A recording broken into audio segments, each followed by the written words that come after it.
बिस्मिल्लाहिर्रहमानिर्रहीम। अस्सलाम वालेकुम दोस्तों आज ईरान के सुप्रीम लीडर ने एक ऐसा तारीखी खिताब कर दिया है जो डोनाल्ड ट्रंप से भी पहले फतह की तरह लग रहा है।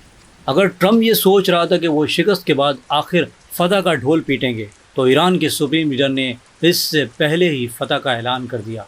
जो मंसूबा ट्रंप ने बनाया था वो तो दोस्तों मुकम्मल तौर पर नाकाम हो चुका है। देखिए ईरान के सुप्रीम लीडर ने क्या कमाल दिखाया है। ट्रंप ने अपनी इंटेलिजेंस से कहा था कि मुझे फतह का ऐलान करना है, इसके लिए क्या किया जाए। उन्हें मशवरा दिया गया कि ईरान पर कोई बड़ा हमला करके फिर फतह का ऐलान कर दीजिए। यानी वो किसी न किसी तरीके से ख़ुद को फातेह दिखाना चाहते हैं, चाहे एटमी मामला हो, यूरेनियम का मामला हो या कोई और बड़ा बहरान खड़ा करके फतह का दावा किया जाए। लेकिन दूसरी तरफ ईरान के सुप्रीम लीडर ने ऐसा बड़ा सरप्राइज़ दिया कि पूरी दुनिया हैरान रह गई है। उन्होंने आज कौम से खिताब किया और ये खिताब एक फ़तह की तकरीर था।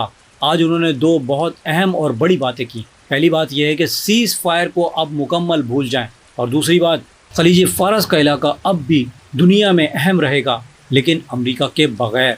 दोस्तों सबसे बड़ी और धमाका खेज़ बात ये थी कि उन्होंने कहा अमेरिका के लिए मशरिक़ वुस्ता में अब सिर्फ एक ही जगह है, समंदर के नीचे, यानी पानी के अंदर। ईरान उन्हें यहीं आबनाए हरमस में दफन कर देगा, उनके लिए ज़मीन पर कोई जगह नहीं रही। लेकिन दोस्तों असल बात जो सबसे ज़्यादा अहम और ख़तरनाक है वो ये थी कि उन्होंने साफ कह दिया कि हम न्यूक्लियर प्रोग्राम पर कोई समझौता नहीं करेंगे, बिल्कुल नहीं, ज़ीरो। और दोस्तों मैं आपको बता दूं कि इस एक जुमले ने पूरी दुनिया की फ़ज़ा बदल दी है। कोई समझौता नहीं होगा, हम अब न्यूक्लियर मामले पर कोई बातचीत नहीं करेंगे। जैसा कि ईरान के वज़ीर ख़ारजा ने भी कहा था कि चाहे न्यूक्लियर हो या कोई और मामला यानी मिसाइल का, हम किसी किस्म का समझौता नहीं करेंगे। और दोस्तों मैं आपको बता दूं कि ये जो बात है ये आयतुल्लाह के हुक्म के मुताबिक ही थी। अब ये फ़ैसला हो चुका है कि न्यूक्लियर प्रोग्राम पर कोई बात नहीं होगी। तो दोस्तों सवाल ये पैदा होता है तो इन सब में अब बात क्या होगी। ईरान न्यूक्लियर बम भी बनाएगा और न्यूक्लियर मिसाइल भी बनाएगा। उन्होंने कहा कि हथियार डालने की बात तो भूल जाएँ, न्यूक्लियर पर बात अब ख़त्म। अगर जंग लड़नी है तो फिर जंग लड़ें, हम तैयार बैठे हैं, हमारी उंगलियां ट्रैगर पर हैं, आप आएँ, हम आपसे मुकाबला करेंगे।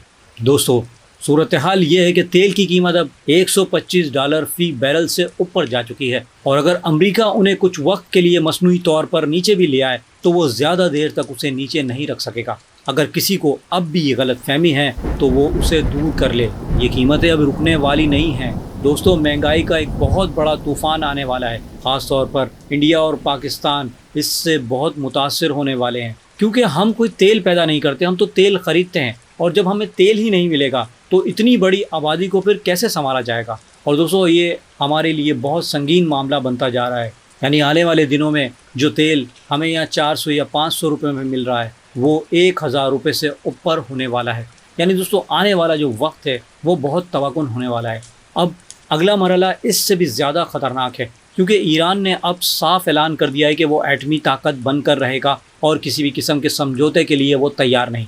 अमेरिका को इस खित्ते से निकाला जाएगा। खलीजी ममालिक में पहले ये ख्याल था कि अगर ईरान एटमी ताकत बन गया तो हम भी बन जाएंगे, लेकिन अब ईरान के सुप्रीम लीडर ने जो साफ ऐलान किया है उसने पूरी सूरत हाल दोस्तों यकसर बदल दी है। उन्होंने एक ऐसा माहौल बना दिया है और ये पैगाम अपने लोगों को दे दिया है कि मैं हूँ ना हूँ, तुम्हें ईरान को एटमी ताकत बनाना है।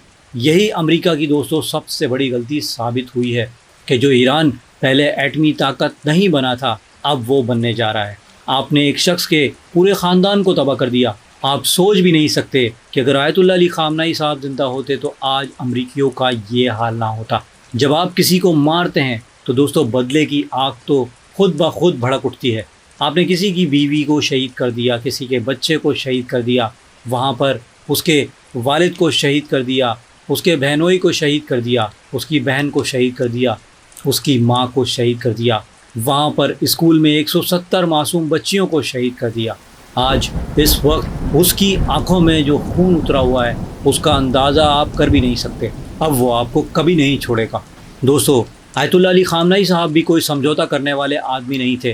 पहले ही लोग कह रहे थे कि अगर उनका बेटा सामने आया तो वो और भी ज़्यादा ख़तरनाक होगा। फिर भी आपने बेटे को भी निशाना बनाया।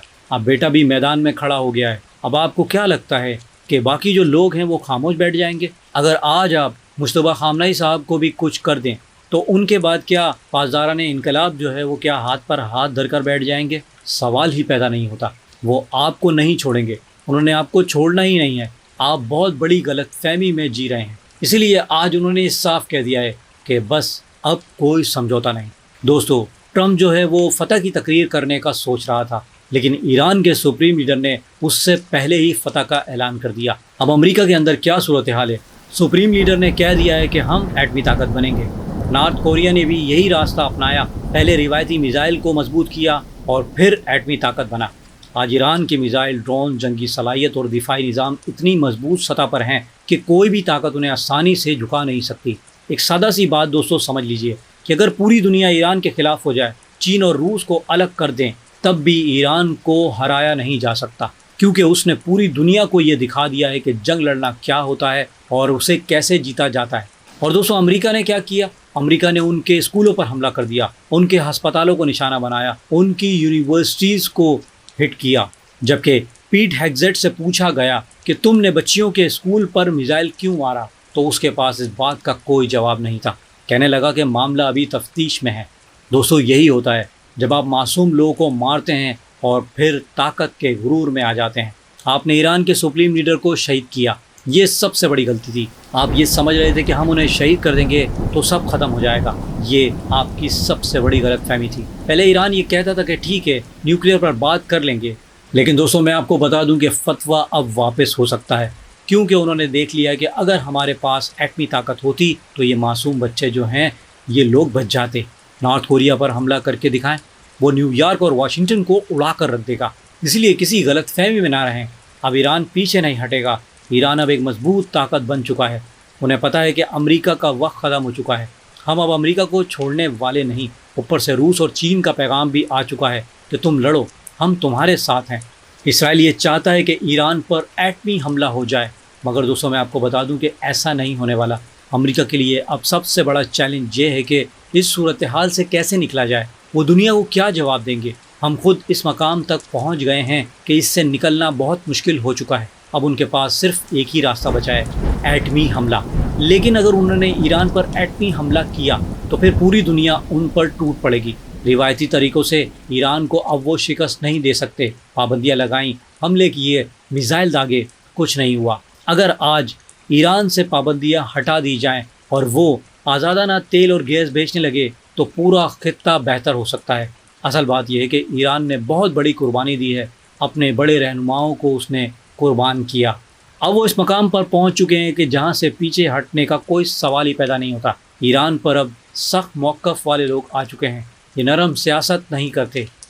और दोस्तों मैं आपको बता दूं कि मुश्तबा ख़ामनेई ने अपने बाद आने वालों को एक वाज़ेह एजेंडा दे दिया है कि अगर मैं मर भी जाऊं तो भी तुम यही रास्ता इख्तियार करना और पीछे नहीं हटना और ईरान को एक एटमी क़ुव्वत बना कर रहना।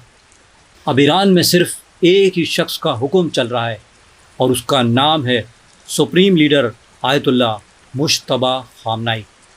अपनी कीमती राय दोस्तों कमेंट बॉक्स में मुझे ज़रूर दीजिएगा, और अगर वीडियो आपको पसंद आई है तो उसे लाइक और शेयर करना ना भूलिएगा।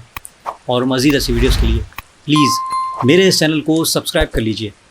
और मैं मिलूँगा आपको एक ऐसे ही इन्फॉर्मेटिव वीडियो के साथ। तब तक के लिए अल्लाह हाफ़िज़।